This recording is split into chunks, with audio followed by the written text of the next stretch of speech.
What Mischief at the Governor's Ball? Written by Zack Keller. Read by Nicolas D. Frantela.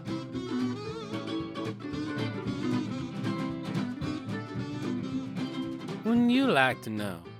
Yes, you most certainly would. Well, I'll tell you, even though I swore myself to absolute secrecy. The mischief began on a Wednesday, the worst day of the week. Too soon to be excited for Saturday, too late to reminisce about Sunday. The governor held his annual donation ball then because he knew no one else was doing anything except lamenting that it was Wednesday, which I've already mentioned is terrible. Anywho, after receiving a spiffy invite and donning the semblance of a suit, the city comptroller must look his best at all times, you see, I found myself swimming through the humidity into the garden district. Gas flame flickered with iron lanterns as I trotted up to the front porch of the antebellum plantation home, which dripped with greenery in the afternoon shower. The evening breathed its July heat down my neck, turning the insides of my suit into an instant tropical storm. When I first moved to New Orleans, I used to pack bags of ice into my pockets to cool my nethers, until one day the bags leaked, leading to a most disturbing sight.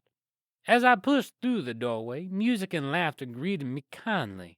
All the who's were there, from the richest vocale cocktailers to the old money mansioneers, drinking, smoking, southernizing. To be honest, I never cared much for those things. I'm the city comptroller, if you can remember, not a man who enjoys such trifles. But when there's a penny pinching to be had, I'm your man. Why, I smashed those pennies into atoms. So then I see them, Governor Billy and his wife. I don't believe she had a name. His introductions always went, "I'm Governor Billy, and this is my wife." For the sake of this story, let's just call her Tits. I shan't tell you why. Governor Billy and Tits stalked through the drunken partygoers like Serengeti predators, prowling for new names to add to their donation list. They were bloody ruthless when it came to raising money for the governor and his campaign, butting in on conversations and dances without a goddamn pause of patience. Like every calendar year, the state's funds sank lower, and the governor grew desperate for fresh cash to keep Louisiana afloat. If he didn't win re-election, his career, and life, would be over. No one cares for ex-governors. They're as dead as grilled catfish and never invited to parties. Poor boys. Though Governor Billy inherited a momentous gin fortune, he never invested any of it into his campaign. He always relied on others to keep his job and the state he loved afloat. He was a bastard, if you can pick up what I'm putting down. The selfishest, richest man the South had ever seen, and no one would ever change that. After a few sips of my perspiring Dr. Pepper, I performed my usual party trick, stealing from the host. I'm the city comptroller, as I've said several times before, not a perfect person by any stretch. But don't be alarmed, I didn't plan on keeping whatever I stole. You see, these rich folks have gone everywhere and done everything. All they have left in life is to rub elbows with others like them, trading stories and counting the days to their death. I believe that by removing an item from their house, I believe these money bags would have a jolly mystery. Where did my scrimshawed narwhal tusk disappear to? Have you seen my priceless Rembrandt? Why are my pearls not around my fat neck? Once said item was found missing, they would proceed on a house, street, and city-wide treasure hunt that would preoccupy them unlike any horse race a gala ever could. It would fill their born lives with mysterious fancy. Quite altruistic of me, if you look at it like that. At least that's what I like to think, when I really should just fess up to being a kleptomaniac.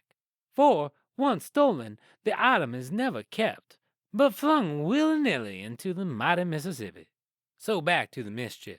A short traipse up to the master bedroom illuminated my target. A Fabergé egg, and what a jewel-encrusted honeypot it was. It rested atop a crushed velvet pillow on a Byzantium column at the foot of the bed. The egg must have been worth millions, and would be noticed within minutes of missing, so I had to act promptly. I stuffed the egg into my pants crotch, not realizing till later how elephantine my groin must have looked, and hurried down to the party. Well, I was so giddy from thieving the governor's prized egg from beneath his mustachioed nose that I awayed to the nearest bayou to deposit my bounty post haste. With a good luck kiss, I hurled that egg like a grenade right into the water with a satisfying plunk.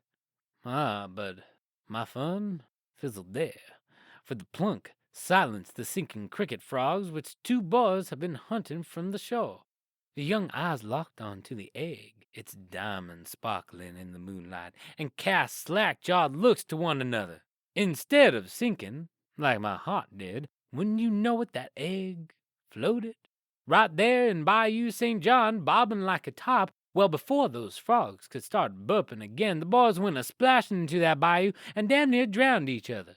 I nearly squealed with fear, not wanting to be caught gold-handed. I bounded away like a jackrabbit and didn't look a single person in the eye for an entire year, not even my own mother, God rest her soul.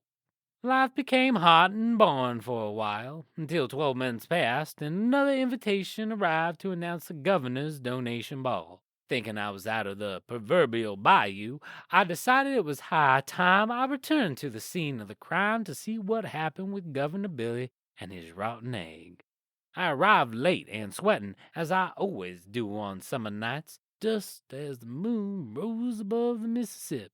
To my perplexitude, parked right out in front were a pair of dueling Duesenbergs, both apparently dipped in gold. Strangely aroused, I waltzed inside and came face to face with the two frog-hunting bayou boys dressed in tailored suits and top hats. Can you believe it? They were shaking hands with Governor Billy and signing the biggest donation check he had ever seen. This has been an Eternal Loop production. For more work by Zack Keller, check out The Success of Swoulier, narrated by Nicolas D. Frantela, available on Amazon, Audible, and iTunes. Or go to www.zackkeller.com.